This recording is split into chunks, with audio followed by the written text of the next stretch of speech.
धीर धेनम श्रवण पटे यतिवरा महावाक्य जनार्दन सच्चिदानंद त्वं शरणं ब्रजेश यादवेन्द्रं दयादाता पुंडरीक्षा क्षीरसागर शयनम कमलनयनम नमस्तुते नमामि श्री हरि। धैर्य से जिसको धारण किया जाता है, कर्णपटुओं से जिनका पान किया जाता है, ऐसे सच्चिदानंद भगवान श्री यादवेंद्र सरकार को मैं नित्य ही चिंतन करता हूं, नमन करता हूं, जिनको नमन करने से मंगलादि मंगल तो हो ही जाते हैं, साथ ही में बहुत बड़ा बल मिलता है मनुष्यों को।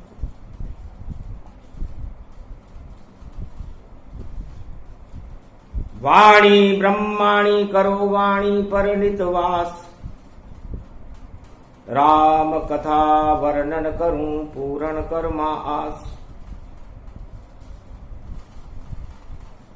जय जगदम्ब महाभयहारिणी, बैरी शत्रु शोक निवारणी। समस्त संसार के दुखों को हटाने वाली, सुख की लहर चलाने वाली, कुमति का नाश करने वाली और सुमति को प्रकट करने वाली भगवती जगदम्बा का वाणी आह्वान करती। सबसे बड़ा सुख सुमति और दुख सारा संसार, साधु किसको कहते हैं बोले शिव साकार। भगवान शंकर उमा जी से कहते हैं, उमा जी ये मृत्युलोक है और इस मृत्युलोक में मनुष्य की काम वासनाएं उसे जीवन प्रदान करती और वो काम वासनाएं उसको मृत्यु के आगोश में पहुंचा देती है। ये समय चक्र है, इसे काल चक्र कहते हैं। श्राद्ध प्रारंभ हो चुके हैं और काल कर्म की ओर गति अपने शीर्ष पर है। अधोगति 84 लाख योनियों में इस आत्मा को भटका देती है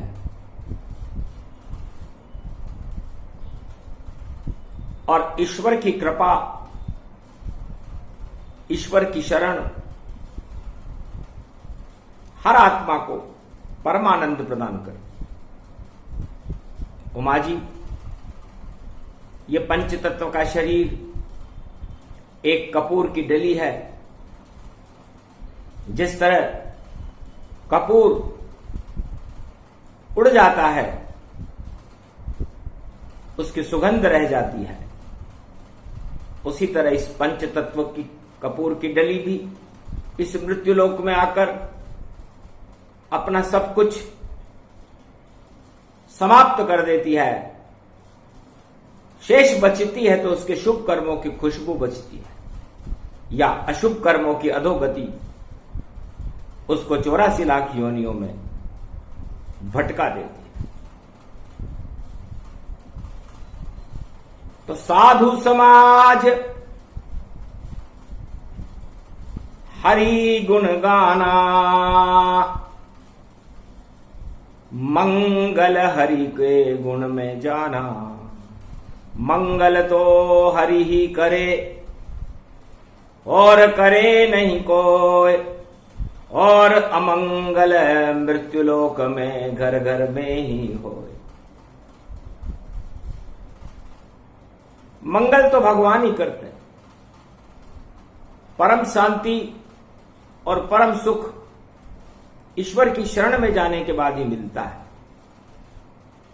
बाकी तो इस मृत्युलोक के भोग रह जाते हैं और भोग ही दुख का कारण है, मृत्यु का भी कारण है। संसार में अरबों लोग जन्म जाते हैं, अरबों लोग मर जाते हैं। सुख और दुख फिर भी मृत्युलोक में सदा विचरण करते रहते हैं। सुख और दुख को समझाना किसी साधु के बस की भी बात नहीं। ईश्वर कर्मों की प्रधानता से सुख और दुख देता है। कर्म प्रदान विश्व करी राखा, जैसे कर्म वैसे फल चाखा। जैसे कर्म होंगे वैसे आपको फल भोगने पड़ेंगे, चाहे आप किसी भी योनि में और इस मृत्युलोक में आपका जन्म हो। तुलसी असुपतव्यता तैसी मिले सहाय, जैसी जिसकी करनी होता है तहां ले जाए। कलयुग में चित्रकूट में काशी विश्वनाथ पर रामचरितमानस चढ़ाने तुलसीदास आए थे। बड़े संत थे, राम जी को जानने की जिज्ञासा रखते थे और रामचरितमानस का अमृत सारे संसार को पिलाना चाहते थे। तो साधु तुलसी जैसा हो वही साधु और ज्ञान, उस साधु से मिलते हैं और घर बैठे भगवान। तो तुलसीदास एक ऐसे साधु थे। संमत 1600 के बाद उनका जन्म सावन शुक्ल पक्ष सप्तमी को हुआ था और उन्होंने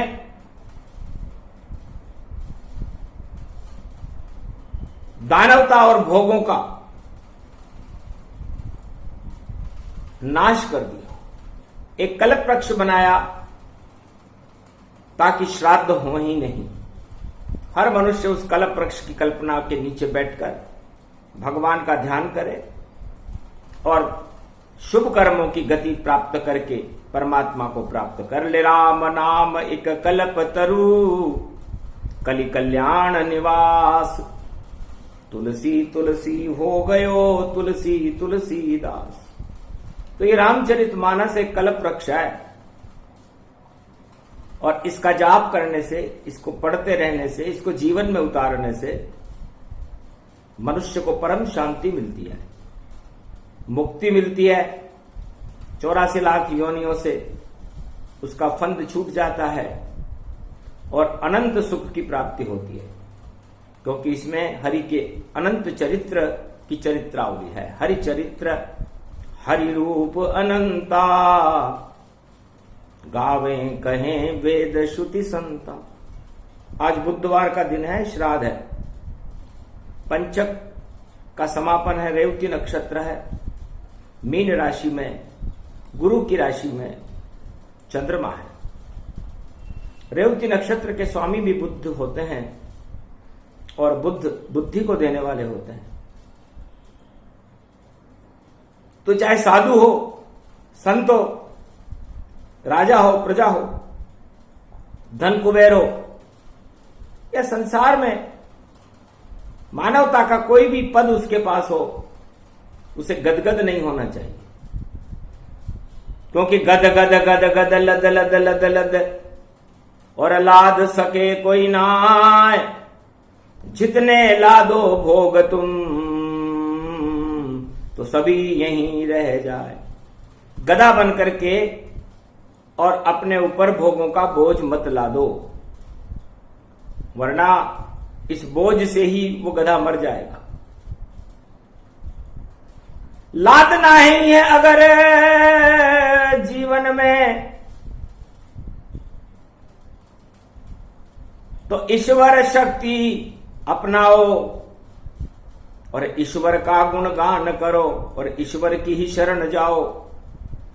ईश्वर मुक्ति देता है बेतरनी से पार।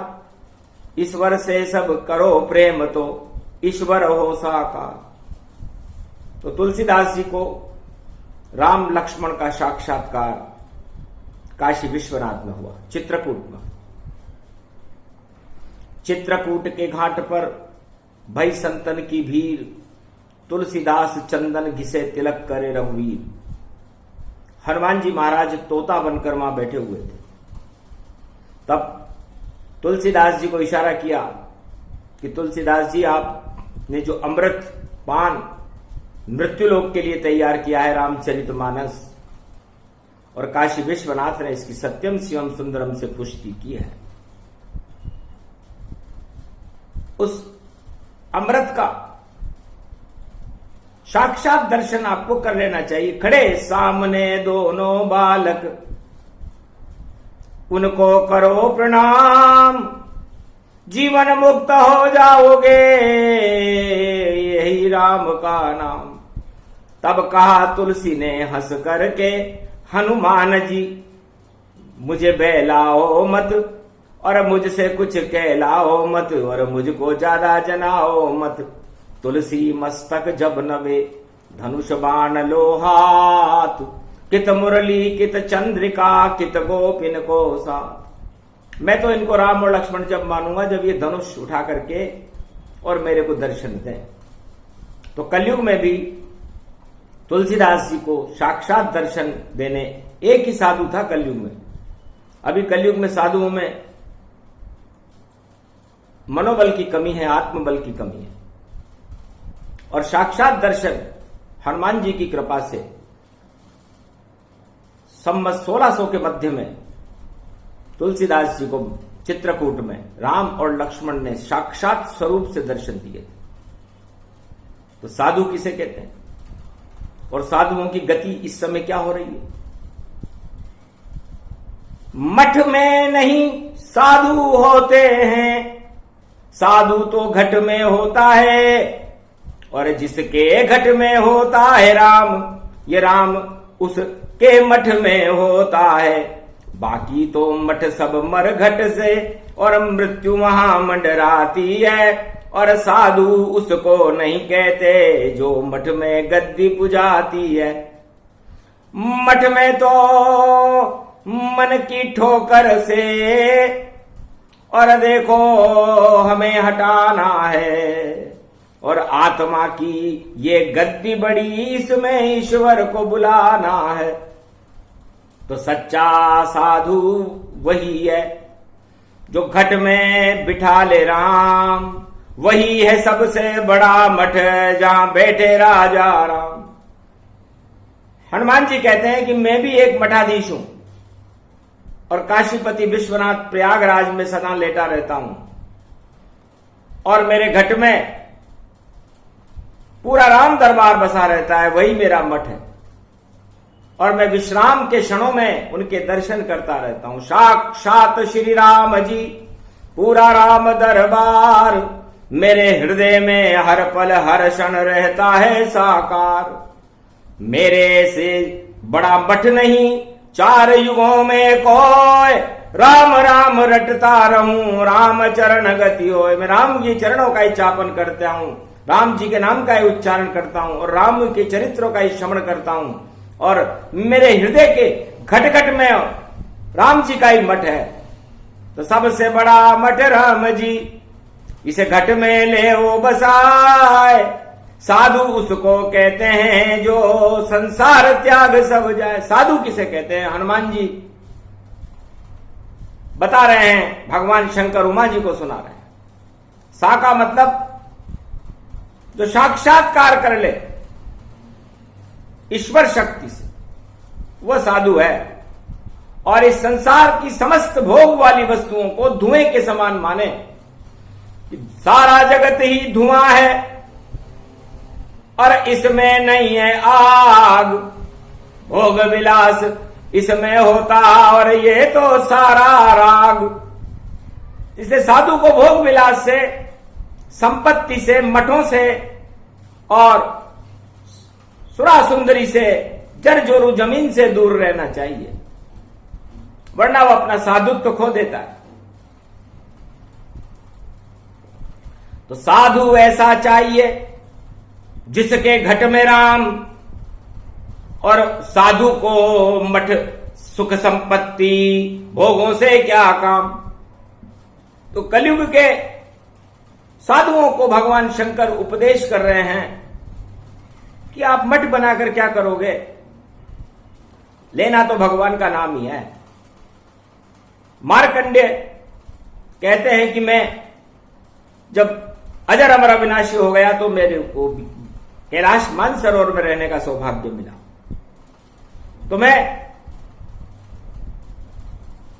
जो भी भिक्षा आती थी उसको खप्पर में ले लेता था और कमंडल से जल डाल करके उस खप्पर को पी लेता था। नहीं स्वाद और रस लिया और नहीं सुगंध गति जान, ऐसे जीवन चलता था। बोले मार्कंडेय भगवान, भगवान शंकर करते हैं कि हमारा शिष्य मार्कंडेय, उसे रस लेने में कोई आनंद ही नहीं आता, उसे तो परमात्मा का रस चाहिए।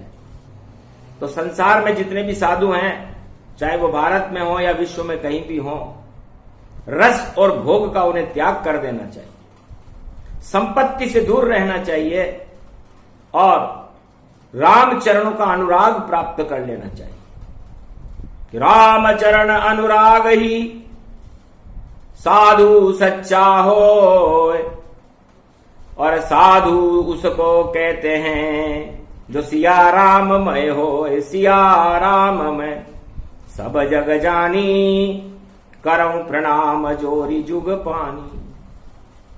इसलिए इस सारे संसार को जो सिया राममय माने, भोग में मैं नहीं, न भोग में जाए न संपत्ति को फैलाए।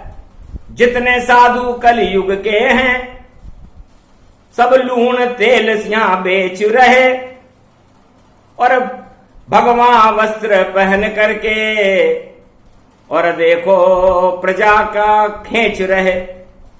तो ऐसे साधु नहीं मानेंगे, वह सब संपत्ति सुजान। अरे साधु को संपत्ति से और क्या है उनको काम, उनको मतलब राम से, और राम संपत्ति पाए सब संपत्ति बेकार है, नश्वर ये कहलाए। राजा राम और कृष्ण अपने साथ संपत्ति लेकर के नहीं गए। अयोध्या की संपत्ति अयोध्या में ही है, द्वारका की संपत्ति द्वारका में ही है, मथुरा की संपत्ति मथुरा में ही है। तो ऐसा कौन सा साधु है, या ऐसा कौन सा राजा है, या ऐसा कौन सा मनुष्य है, या ऐसा कौन सा धन कुबेर है जो अपने साथ इस संसार की संपत्ति को लेकर के और बैकुंठ को चला जाए। कभी गया कोई नहीं, सब संपत्ति बेकार। अरे राम चरण की शरण रहो तो जीवन मुक्त तुम्हार। तो ये संपत्तियां और ये भोग आपकी अंतिम इच्छा भगवान से दूर कर देंगे, और अंतिम इच्छा ही जीवन होती है। तो आपकी अंतिम इच्छा यदि भोगों में रह गई, जर जोरू जमीन में रह गई, सुरा सुंदरी में रह गई, इस संसार की मोह माया में रह गई, तो फिर आपको जीवन मुक्त नहीं जन्म लेना पड़ेगा। या तो सांप बनना पड़े, या बने छिपकली जाए, या घोड़ा गधा या कोई मनुष्य जो इच्छा हो बन जाए। तो क्यों ऐसी इच्छा रखते हो और क्यों साधु बन पाते हो? छोड़ो ऐसी साधुगिरी को, क्यों नहीं राम रोज उच्चारते हो? तो सबसे बड़े संत वह हैं जो सभी गृहस्थी जान, भोगों में वो नहीं फंसे, सब ईश्वर गतिमान। गुरु वशिष्ठ, विश्वामित्र, अत्रि, एकलव्य, सनक सनंदन, मातंग ऋषि, आगलव्य ऋषि, कपिल मुनि, महर्षि गौतम, ये सब संत गृहस्थी संत थे। और आज तक इन पर कोई न दाग लगा नहीं, लगा है धब्बा। और देखो चतुर सुजान, जब चाहे ईश्वर को बुला ले ऐसे संत महान। आज भी यह दृश्य संत हिमालय की तलहटी में सदा विचरण करते रहते हैं, जितनी बार चाहे उतनी बार भगवान को बुला सकते हैं। तो बढ़ाओ कितनी बड़ी संपत्ति है इनके पास। और कलयुग का एक भी संत भगवान को नहीं बुला सकता, शिष्यों को बुला सकता है। बड़े बड़े समारोह करे और शिष्य ले बुलाए, अश्वमेध यज्ञ कर दे पर राम वहां नहीं आए। संपत्ति अपार जिनके, दौलत जिनके पीछे फिरती, और ऐसे संत कलयुग में लाखों, और जिन पे दुनिया सारी मरती। बड़े बड़े योग सिखावे पर ईश्वर न बुलाव पाए, सबसे बड़ा वह योग है जो ईश्वर दे मिलाए।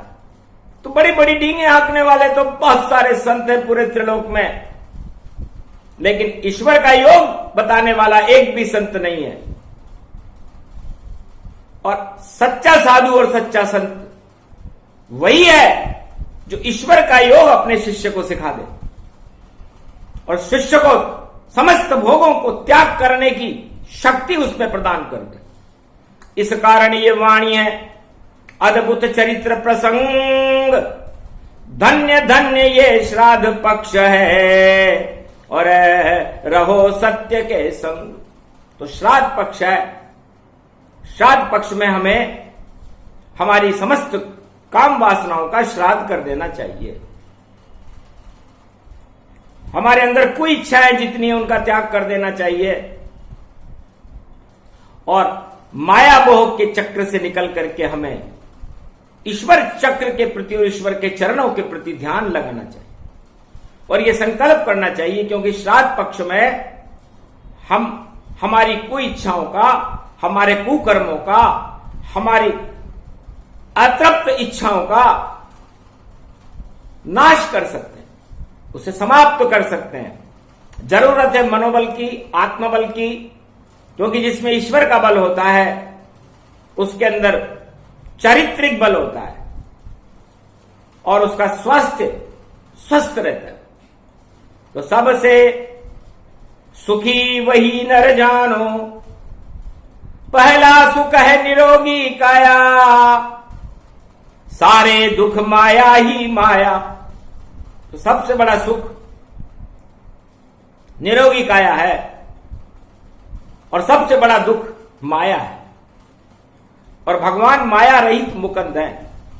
तो इसलिए साधुओं को, सन्यासियों को, मठाधीशों को माया से दूर रह करके और परमात्मा के शरण में रहना चाहिए।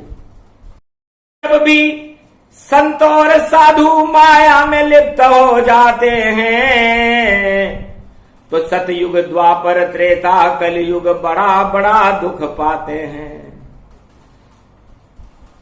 तो संत समागम शक्ति बड़ी, हरि का रूप दिखाए, और करो सत्संग तो मुक्ति सबे मिल जाए। तो संतों का काम तो सत्संग करना होता है, और सत्संग में अपने शिष्यों को, अपने देश को, अपने देश की प्रजा को, अपने देश के राजाओं को ईश्वर के समीप रखना उनका काम होता है।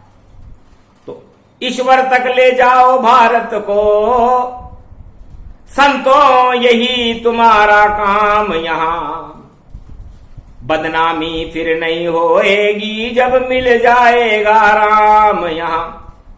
बाकी तो सब भोग हैं, माया संपत्ति पाए। सबसे बड़ा वह संत यहां पर जो सबसे ज्यादा धनवान दिखाए।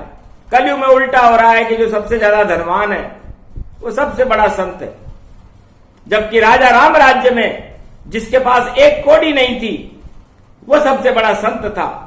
वह थे गुरु वशिष्ठ। द्रोणाचार्य जिनके पास अपने बेटे अश्वत्थामा को पिलाने के लिए दूध भी नहीं था, आटा घोल करके दिया था, वो थे बड़े संत। और कलयुग में अरबों की संपत्ति जिनके पास वह सब साधु संत कहलाते हैं। ईश्वर से बहुत दूर हैं वह और अधोगति में जाते हैं। तो क्यों करते हो ऐसे काम? और बोले शंकर भगवान, और शाद कर दो माया मोह का, और नवदा भक्ति गुणगान, नवदा भक्ति का गुणगान अपने शिष्यों को सिखाओ।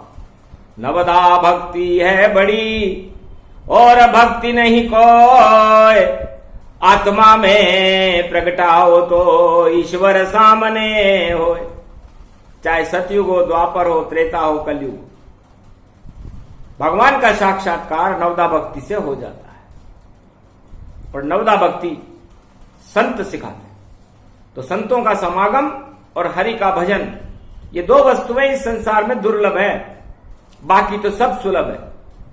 जितनी माया भोग सब पल में ही मिल जाए, जैसे आपकी इच्छा हो वैसी ही हो जाए। तो ये सुंदर स्त्री, सुंदर भोग, माया, जर जोरू जमीन, ये तो साधारण मनुष्य को भी मिल जाती है, पापियों को भी मिल जाती है। लेकिन सर्वश्रेष्ठ मानव धर्म यह है कि हम ईश्वर से मिलें। तो ईश्वर से मिलन करना है हमें, और श्राद्ध पक्ष में मिलना है, और जितने अपकर्म हमारे हैं उन सबको यहां पर धोना है। पितृपक्ष इसको कहे 15 दिन का जान, कृष्ण पक्ष की काली मां धो सब इंसान। समस्त मानव जाति को यह अंधविश्वास नहीं, भगवान के नाम का उच्चारण करते हुए इस पितृपक्ष की काली मां को पूर्णिमा से लेकर अमावस्या तक रोजाना धो 100 बार, और क्षमा मांगना ही होगा। कुकर्म हटा दो नारायण, और शरण आपकी अब होगा। मैं शरण तुम्हारी आ जाऊं, मुझ पर तो कृपा कृपाल करो। नारायण शक्ति आप बड़ी, और मेरे पाप निहाल करो। पुण्य भरो इस घट घट में, मुझको नहीं कोई मठ चाहिए। और मठ में तो अनाचार होता, और मृत्यु सामने खड़ी रहे। तो मठ से बड़ा ये घट को जानो, इस घट को ही मठ यहां मानो। इस मठ में बुलाओ राम को, और करो आत्म साक्षात्कार। बाकी जगत के भोग तो सारे ही बेकार। इसलिए घट और मठ की वाणी भगवान शंकर ने सुनाई। घट में काबा, घट में मक्का, और घट में यहां मदीना है। इस घट के बाहर का जीना तो मरघट में ही जीना है। ये किसी पैगंबर ने कहा था। बाबा आदम के रूप में मैंने भी ये उक्ति बताई। भाई आपके घट में ही मक्का है, आपके घट में ही काबा है, आपके घट में ही मदीना है। मद रहित हो जाओगे तो मदीना हो जाएगा, और अपने मन को पक्का कर लोगे तो मक्का हो जाएगा। और काबा का मतलब होता है सारी कालिमा को हटा करके उस बादशाह त्रिलोकीनाथ से मिल जाए, वो काबा है। तो गलत क्या है इस सब में? और आत्मा ही मठ जान, और समाधि किसको कहते हैं? बोले शिव भगवान। भगवान शंकर कहते हैं कि मैं 1.25 लाख वर्ष की समाधि लगाता हूं। तो स का मतलब सत्य का प्रकाश, साक्षात्कार नारायण से करता हूं। और मां का मतलब मां मेरी ये धरती है। तो मां पूरी भारत की धरती, ये धरती माता कहती है। और धी का मतलब अग्नि है, जो सबको यहां जलाती है। तो चलो समाधि की ओर अब, और सबको समाधि लेनी है। और ईश्वर से मिल जाओगे तो मुक्ति सबको लेनी है।